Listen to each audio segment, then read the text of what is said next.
So hello everyone. आप सभी का हमारे YouTube channel Swami Vivekananda AKR chemistry classes में बहुत बहुत स्वागत करते हैं। चलिए गाइस, आज का जो हमारा टॉपिक है वो है CSIR नेट JRF एग्ज़ाम। ये एक अपडेट भी है आपके लिए और ये एक ऐसा लेक्चर भी होगा, ऐसा मतलब कि छोटा ही लेक्चर होगा, ये शॉर्ट लेक्चर है, ठीक है ना।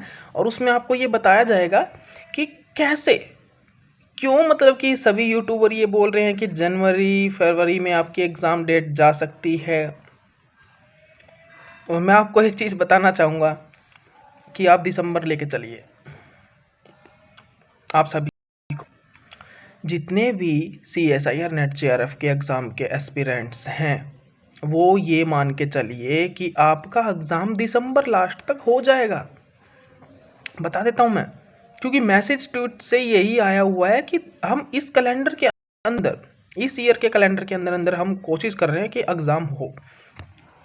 हाँ, ये बात अलग है कि एग्ज़ाम दिसंबर में और आ चुके हैं, जैसे कि CTET का एग्ज़ाम, उसकी डेट फाइनल है। CTET एग्ज़ाम की डेट फाइनल हो चुकी है और हम कम स्टूडेंट हैं CSIR वाले, कम से कम 1.5-2 लाख होंगे और ऐड हो गए पिछले साल वाले। उसके रिगार्डिंग तो हमें लग रहा है कि 4 लाख स्टूडेंट हो गए होंगे।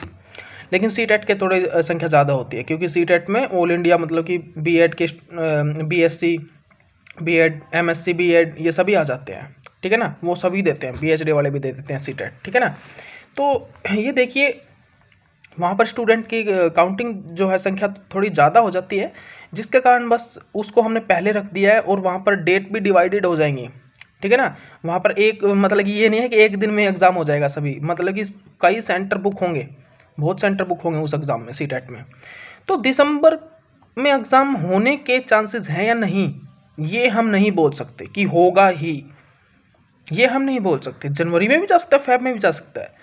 लेकिन मैं आपको ये बताना चाह रहा हूँ कि आप सिर्फ और सिर्फ यही मानिए कि दिसंबर में ही एग्ज़ाम होगा, तभी आप प्रिपेयर हो पाओगे अपने टेस्ट के लिए। क्योंकि ये जो आगे आगे की डेट जो बनती जा रही है ना, खिसक रही है धीरे धीरे, मतलब कि आगे जा रही है।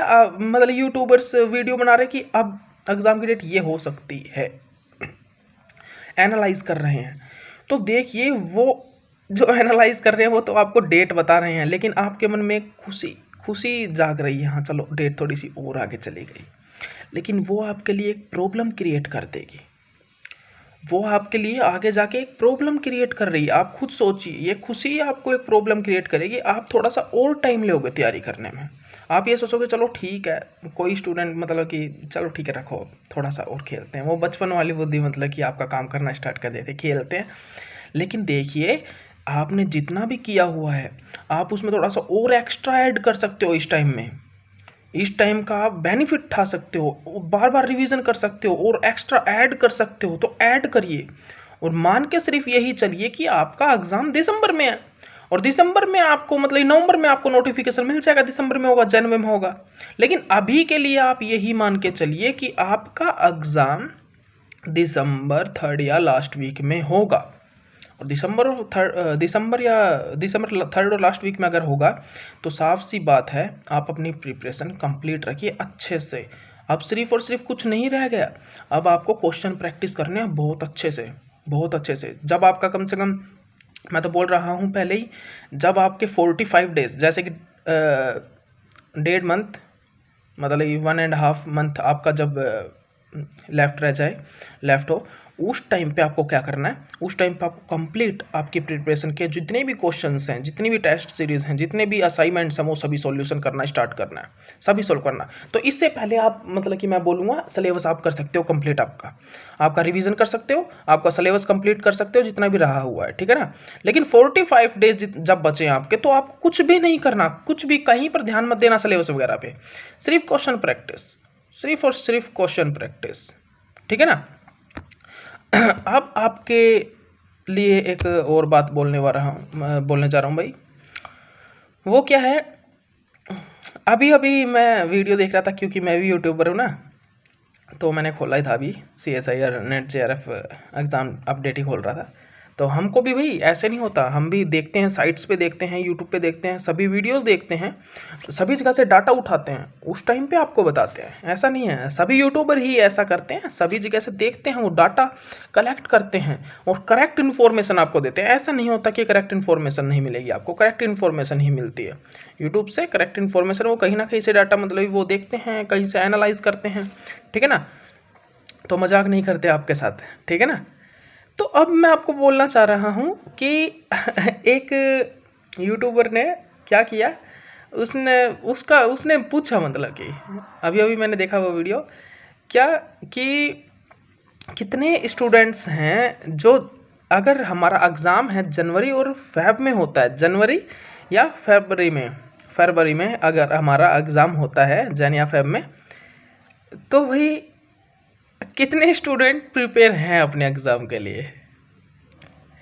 तो यार मेरे को हैरानी हुई, उसमें पता क्या लिखा होता, 36% तो हैं प्रिपेयर और 64% प्रिपेयर नहीं है। उनका ऑप्शन उन्होंने टिक किया नो, हम प्रिपेयर नहीं है। अरे भाई एक चीज़ बताइए, आपसे एक चीज़ पूछना चाह रहा हूँ, प्रिपेयर क्यों नहीं हो आप? इतना टाइम मिलने के बाद भी प्रिपेयर क्यों नहीं हो?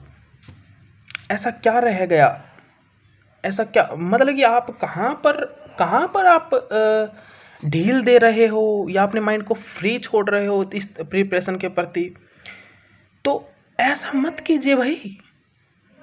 आप उस नेगेटिव पॉइंट को पहचानिए, अपने अंदर के उस नेगेटिव पॉइंट को पहचानिए कि 1.5 साल कंप्लीट, 1.5 साल, और पिछले वाला साल भी मतलब कि एक प्रकार से ऐसा ही गया था, एक एग्जाम, एक टेस्ट हुआ था, ठीक है ना, उसके बाद हमारे पास गैप ही गैप था, ठीक है ना। तो कंप्लीट, मैं तो ये बोलूँगा कंप्लीट 1 साल, 1.25 साल या 1 साल, ठीक है ना, 1 ईयर एंड कम से कम 3 मंथ्स, ठीक है ना।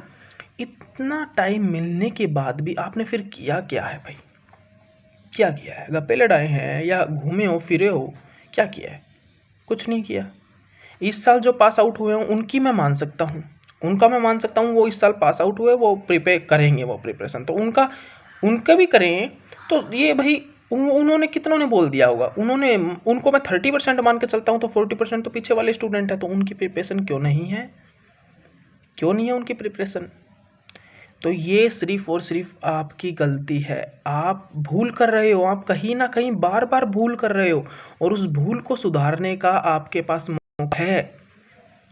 आप दिन रात मेहनत कीजिए, अपने उस नेगेटिव पॉइंट को पहचानिए, आपने जितनी भी बार टेस्ट दिए हैं उसमें ये देखिए आपने क्या गलतियां की हैं। क्योंकि देखिए जितने भी बड़े इंसान होते हैं, जिन्होंने भी आज तक अपने कदमों को ठहरा के आगे बढ़ने की कोशिश की है, तो वो बड़े हैं आगे, लेकिन उन्होंने ज़िंदगी में अपनी लाइफ में मतलब डिमोटिवेट नहीं हुए, उन्होंने नेगेटिविटी नहीं आने दी। अगर आई है तो वो अपने अंदर से ही मोटिवेशन अपने आप को कर लेते थे।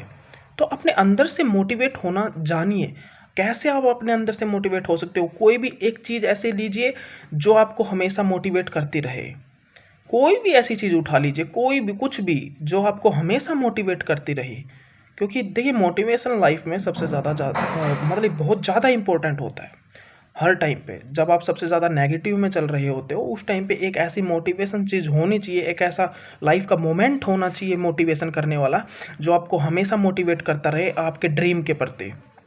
क्योंकि मोटिवेशन, अगर लाइफ में कोई भी मोटिवेशन नहीं है तो आप ज़िंदगी में आगे बढ़ने में थोड़ा आपको डिफ़िकल्टी होगी। क्योंकि ये देखिए नेगेटिविटी और ये जो डिमोटिवेशन होता है लाइफ में, डिस्ट्रैक्शन, ये एक हिस्सा होता है, ये पार्ट होता है। ये अगर नहीं होगा तो आपका जितना बड़ा ड्रीम है उतने ज़्यादा डिस्ट्रैक्शन आएंगे। और अगर ये डिस्ट्रैक्शन नहीं है तो मान लीजिए फिर भाई आपका एम ठीक नहीं है, आपका ड्रीम ठीक नहीं है। क्योंकि आपने जो ड्रीम चुना है उसके बीच में डिस्ट्रैक्शन आएंगे, नेगेटिविटी, डीमोटिवेशन सब आएंगे।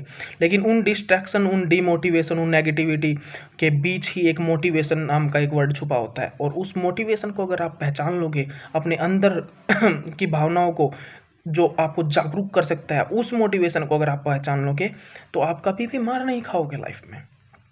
तो यही चीज़ मैं आपको बताना चाह रहा हूँ कि गाइज, आप आप दिसंबर में एग्ज़ाम मान के चलिए, दिसंबर में होगा।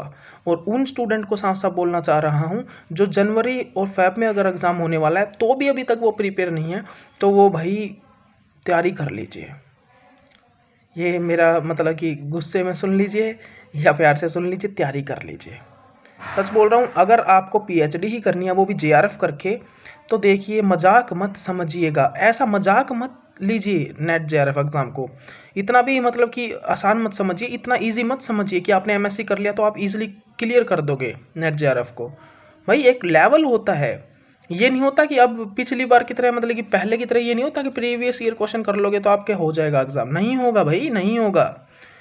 एग्ज़ाम आता है एक मतलब ये केमिकल साइंस का, मैं केमिस्ट्री वाले स्टूडेंट्स को साफ साफ बोलना चाह रहा हूँ भाई, केमिकल साइंस का एग्ज़ाम एक मतलब कंसेप्ट बेस पे आता है, रिएक्शंस कंसेप्ट बेस पे आती है। फिजिकल केमिस्ट्री तो क्या है, उसमें तो हमारे न्यूमेरिकल है, मैथमेटिक्स वाला स्टूडेंट इजीली कर देगा।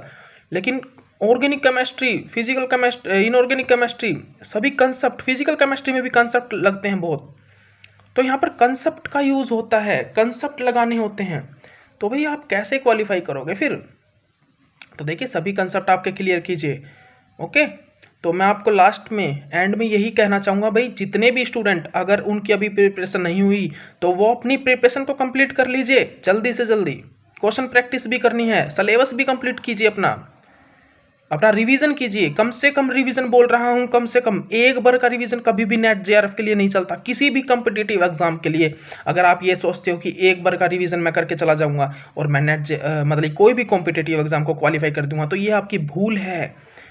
क्योंकि हर एक कॉम्पिटिटिव एग्जाम मांगता है कम से कम 5 से 10 बार का रिवीजन, क्योंकि वो 5 से 10 बार का रिवीजन आपको कभी चीज़ को भूलने नहीं देगा। वो आपके माइंड में हर एक टॉपिक, हर एक कंसेप्ट को माइंड में क्लियर कराएगा, वही 5-10 बार का रिवीजन।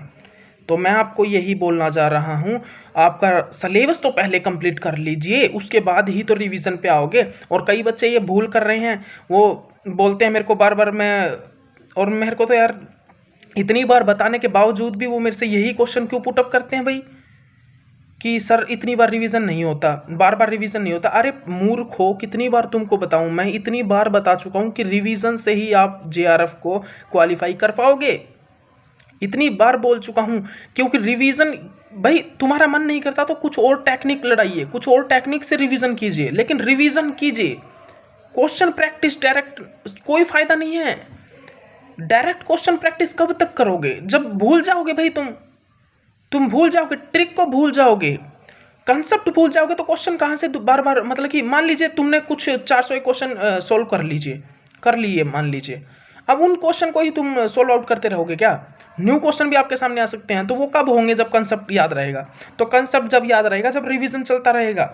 तो भाई रिवीजन कीजिए बार बार। या करने का मन क्यों नहीं करता? अपने मन में भावनाएं मतलब कि अपनी मोटिवेट रखिए, अपने आप को मोटिवेट रखिए, रिवीजन अपने आप होगा। ठीक है ना? तो देखिए मैं आप सभी CSIR नेट JRF एस्पिरेंट्स को बता देना चाह रहा हूँ, आप दिसंबर में मान के चलिए आपका एग्ज़ाम होगा, और आपके पास जितने भी मंथ हैं, 2 हैं, 1.5 मंथ हैं, 2.5 मंथ हैं, ठीक है ना? तो आप ये मान के चलिए आपके पास बस दिसंबर है लास्ट, और दिसंबर तक आपको कैसे भी करके आपकी प्रिपरेशन जो है वो कंप्लीट करनी है, और आपको ये JRF निकालना ही निकालना है, CSIR नेट JRF। ठीक है ना? ये नेट जो है JRF जो है वो JRF को आपको क्वालिफाई करना है। ओके, तो आज के लिए मैं इतना ही बोलना चाह रहा था, ताकि मैंने अभी ये जो वीडियो सुनी, मेरे को बहुत एक अचंभा जिसको बोलते हैं, मतलब शौक वो सा हुआ कि भाई अभी तक प्रिपरेशन क्यों नहीं हो रही बच्चों की, आखिर कहाँ पर वो डिमोटिवेट हो रहे हैं। तो डिमोटिवेट मत होइए, मोटिवेशन लेके चलिए। आपके माता पिता, आपके घर वाले बहुत उम्मीदें लगा के बैठे हैं आपसे, वो उसको मोटिवेशन बनाइए। कहीं तो अपनी जीएफ को मोटिवेशन बनाते हैं, उसको भी बना लीजिए, छोड़ के चली होगी उसको बना लीजिए। ठीक है ना? उसके साथ कोई वचन किया हो उसको बना लीजिए, अपने माता पिता के साथ, अपनी बहन के साथ, अपने बॉयफ्रेंड के साथ, किसी लड़की के, ठीक है ना? और अपने भाई के साथ, अपनी भाभी के साथ, या फिर किसी के साथ भी आपने कोई वचन दिए हों किसी को, या फिर किसी को मान लीजिए आपने ये कहा हो, या किसी को ऐसी बात की हुई हो, सबसे बड़ा वचन तो यही होता है कि आपके माता पिता के साथ आपका वचन। अब सबसे दूसरा वचन होता है अपने गुरु के साथ अपना वचन। जो आपने अपने गुरु को दिया था वचन कि मैं आपके पास आऊँगा, क्लियर करके ही आऊँगा कुछ ना कुछ, जो आपने मेरे से मांगा था वो मैं लेके ही आऊँगा, ठीक है ना। ये वचन सबसे बड़े वचन होते हैं। तो इन चीज़ों को याद कीजिए कि आप जहाँ पर पढ़ते थे, आपके गुरु को आपने क्या वचन दिया था, अपने माता पिता को आपने क्या वचन दिया था। ये मोटिवेशन वाली चीज़ें होती हैं भाई। ये आपकी ज़िंदगी में कभी आपको डिमोटिवेट नहीं होने देगी। जैसे कि देखिए, आप जहाँ पर पढ़ते थे, आपको पीएचडी करने जाना है और आपको अपने गुरुजी के पास ही जाना है, तो भाई क्या करना होगा आपको मोटिवेट रहना होगा हमेशा। तो ये चीज़ें आपको मोटिवेट करती रहेंगी कि हमको वहाँ पर ही जाना है, तो टेस्ट क्वालिफाई करके ही जाना है। तो ये मोटिवेशन होता है, ठीक है ना। ये आपको डिमोटिवेट नहीं होने देगा। ओके, तो अभी के लिए इतना ही मैं आपको बताना चाहूँगा। और भाई तैयारी रखिए कंप्लीट। अब मेरे को ये नहीं सुनने को मिलना चाहिए कि बच्चों की तैयारी नहीं है। मोटिवेट होइए। ये वीडियो आपके लिए ही था, मोटिवेट करने के लिए ही था, ठीक है ना। तो अभी के लिए इतना ही काफ़ी। Okay, bye.